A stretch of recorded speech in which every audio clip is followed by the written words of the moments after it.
din il-kollaborazzjoni ta' skaf ġewwa l-Bidnija bej Heritage Malta, l-Università ta' Malta u s-Sovrintendenza tal-Patrimonju Kulturali qed issarraf fi skaf long term il ħajju fit-tul ta' kumpless l-instab waqt programm ta' riċerka mill-Università ta' Malta ftit snin ilu. Ir-rol ta' Heritage Malta f'dan il-proġett huwa bħala gwardjani ta' dil-art, però aħna għandna involviment dirett ukoll fl-iskavi bl-arkeologi tagħna u bl-esperjenzi tagħna bil-conservators tagħna b'rol attiv f'dawn l-iskoperti li qed isiru u li saru f'dan l-aħħar sentejn f'dan is-sit imprezzabbli.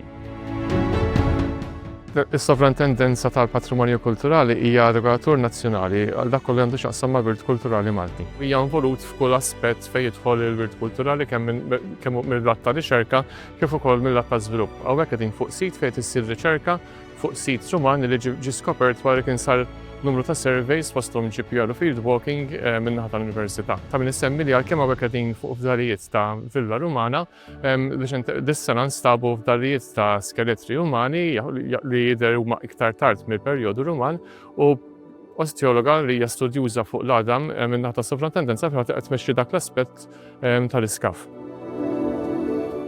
Id-Dipartiment tal-Klassiċi u l-Arkeoloġija fl-Università involuta f'dan il-proġett ta' skavi u riċerka li qed isir fil-Bidnija.